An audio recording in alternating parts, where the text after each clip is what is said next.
Ninguém sabe por quê. Aliás, ninguém sabe como funciona, tá? Aqui é entre nós. Quando você põe uma rede neural artificial com 100 mil camadas intermediárias para computar, com sei lá quantos milhões ou bilhões de elementos, você perde o track record de como a decisão foi tomada. Você não consegue retraçar o processo de tomar a decisão, porque são correlações, são buscas de padrões, né? E as pessoas estão delegando o poder ou a decisão, se isso é verdade ou não, para esses sistemas, né? Então, é um momento... Inclusive, tem várias tribos que estão surgindo nos Estados Unidos, né? Primeiro, os caras que fazem esses sistemas, que trabalham nessa indústria, chamam nós que somos de fora de normies.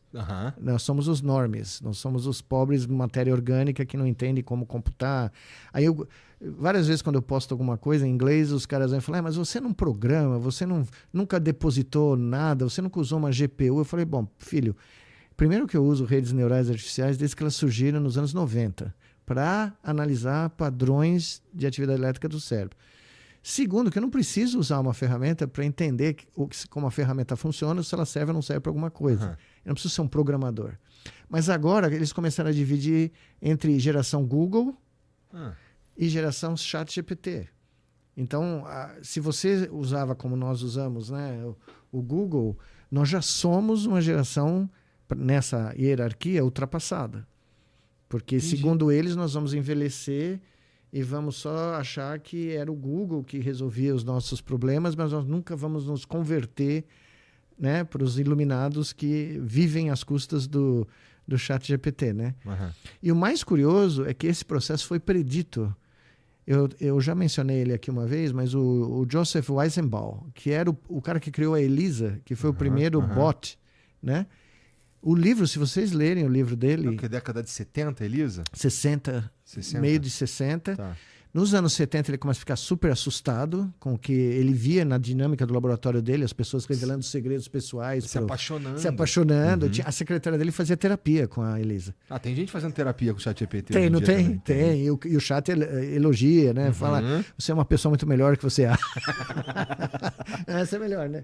Tem gente propondo casamento, né? E tem instrumentos que não são o ChatGPT, mas que eles criam perfis falsos, mulheres maravilhosas, né? E são bots, né? Existem perfis de influenciadores digitais. Isso. E com a foto da pessoa, e as pessoas acreditam que aquela pessoa está conversando com ela. Miguel, tem gente que assina pornografia gerada por inteligência artificial, sabendo que é inteligência artificial. Então, mas um cara falou uma coisa muito interessante a semana passada, um programador desses, um cara sério. Esse cara é um cientista computacional sério que eu sigo há muitos anos, tal. Ele falou, agora eu entendi o apelo do ChatGPT. Não é o que todo mundo está falando. E ele é um cara que programa LLMs, ele é um cara do ramo, tá? Eu comecei a ler psicologia, ele falou mais profundamente, conversei com cientistas que fazem, né, tal.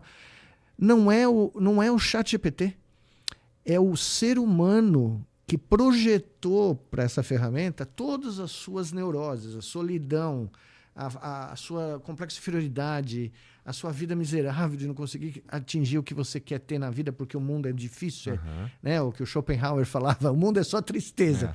A gente tem que extrair alguma felicidade do que der, né? E ele falou, honestamente, o sucesso da penetração da ferramenta não tem nada a ver com a eficiência, a autonomia.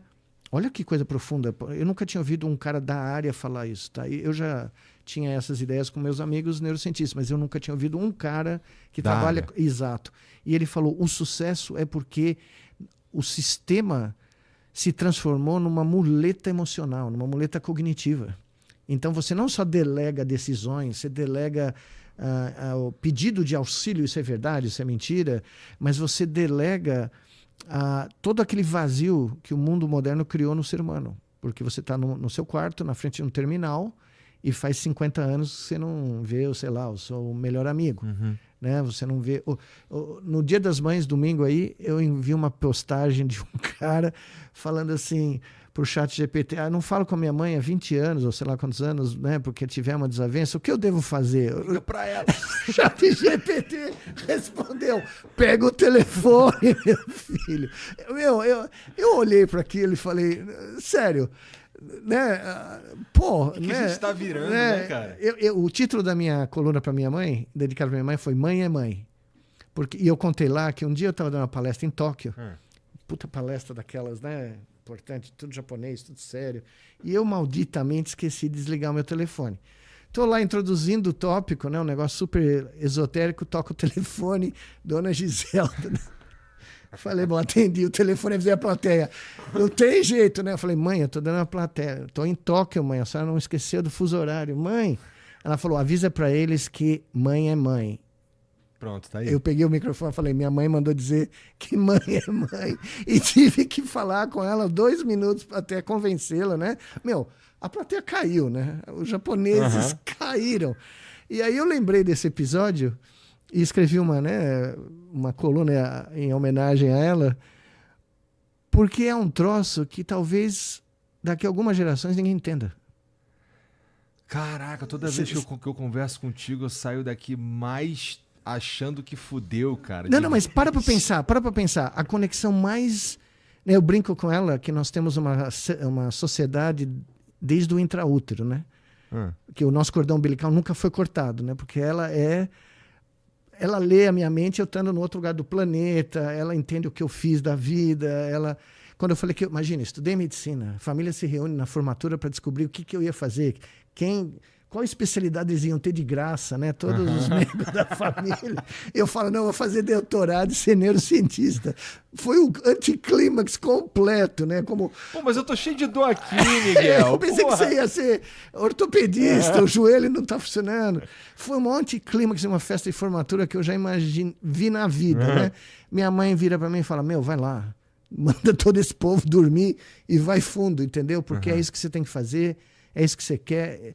E foram as mulheres da minha família que me apoiaram, entendeu? Que falaram, ninguém sabia o que era ser cientista, né? A família Nicolés, mas pô, ninguém tinha a menor ideia do que era isso. Médico já era o supra-sumo da...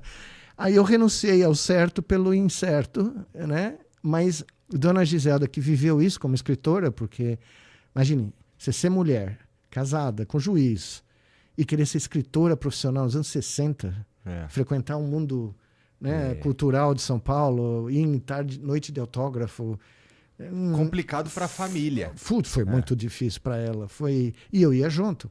Eu e meu avô eram os companheiros. Meu pai se recusava a participar, né, no começo, mas ia eu e meu avô. E minha mãe desbravou, né, todo esse mundo machista, todo esse preconceito, mesmo de escritores, tá? Mesmo de homens aí conhecidíssimos, famosos, super machistas. Né? E eu me inspirei nisso. Eu me inspirei nesse exemplo de coragem, né? De resiliência humana. Né? E foi ser neurocientista. E fui decepcionar a família inteira.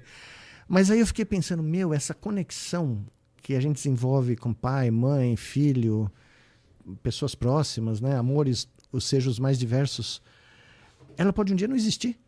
Ela pode um dia ser